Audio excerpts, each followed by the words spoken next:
महत्वाकांक्षी प्रोजेक्ट गगनयान इसरोना माध्यमथी जे आकार लई रह्यो छे। 3 अवकाश यात्रीओने लईने लगभग 1 सप्ताह अवकाशमां रोकाणनो आ प्रोजेक्ट छे। वर्ष 2022 में गगनयान प्रोजेक्ट साकार थाय तेवी शक्यता छे।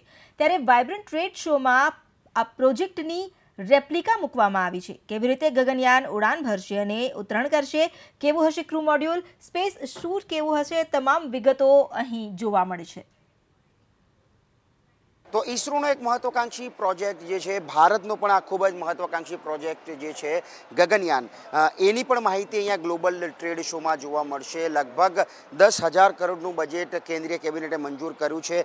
3 अवकाश यात्रीओने लईने भारतनुं आ पहेलुं स्पेस शटल हशे के जे अवकाशमां जशे अने एक खास जग्याए उतराण करशे। कया प्रकारे आ गगनयान प्रोजेक्ट जे छे ए अमलीकरणमां आवशे एनी संपूर्ण माहिती आपવાનો प्रयास करवामां આવ્યો છે, સમજાવવાનો પ્રયાસ કરીશ। જે પ્રકારની અહીંયા માહિતી જે છે, આ જે સ્પેશિયલ વ્હીકલ છે તેના મારફતે લગભગ 16 મિનિટની અંદર ગગનયાન જે પ્રોજેક્ટ જે છે, ગગનયાન જે છે તે 16 મિનિટની અંદર આ જે સ્પેસ ફ્લાઇટ જે છે તે પૃથ્વીના વાતાવરણની બહાર પહોંચી જશે અને કેવી રીતે કઈ જગ્યાએ એક ચોક્કસ જગ્યાએ અવકાશમાં તેનું ઉતરાણ થશે એની સંપૂર્ણ જે માહિતી મળી રહી છે। અને 36 મિનિટમાં ત્યાંથી અહીંયા લેન્ડ ઉતરાણ થશે અને જે રીતે જોઈ શકાય જે પ્રમાણે અરેબિયન સીમાં તેનું ઉતરાણ થશે એ પ્રકારની માહિતી આપવામાં આવેલી છે।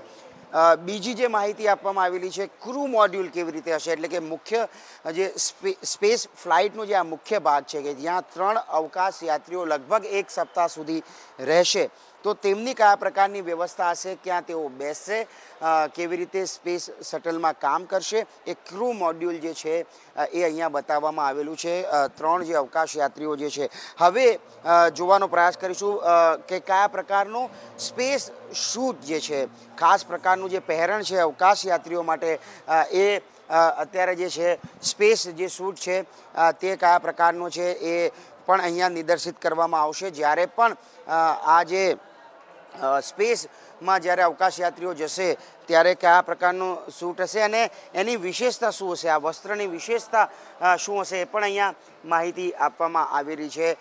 શ્વાસ લેવા માટે કયા પ્રકારની વ્યવસ્થા હશે, અન્ય કઈ કઈ બાબતોની કાળજી રાખવામાં આવી છે, એ તમામ બાબતોની જે માહિતી જે છે તે આપવામાં આવશે। મહત્વાકાંક્ષી ઈસરોનો આ પ્રોજેક્ટ છે। વર્ષ 2022ની અંદર આ જે પ્રોજેક્ટ જે છે પૂરું કરવાનું આયોજન છે અને કેન્દ્રીય કેબિનેટે હમણાં જ 10,000 કરોડની ફાળવણી કરી છે। સંભવતઃ આ ગગનયાન પ્રોજેક્ટના કેટલાક મહત્વના પુર્જા જે છે તે ગુજરાતમાં બની શકે છે, કારણ કે ગુજરાત સરકાર દ્વારા પહેલ કરવામાં આવી છે અને ગુજરાતના જે સુરક્ષા સલાહકાર છે તેમણે પણ ઈસરોના ચેરમેન સાથે બેઠક કરી છે। તો ગુજરાત સાથે ગગનયાનનો નાતો જોડાઈ શકે છે અને એટલા માટે જ વાઇબ્રન્ટ ગુજરાત સમિટના ગ્લોબલ ટ્રેડ શોમાં આ ગગનયાનની રેપ્લિકા મૂકવામાં આવી છે, જેથી કરીને ગુજરાતવાસીઓ પણ આ સંપૂર્ણ પ્રોજેક્ટથી માહિતગાર થઈ શકે।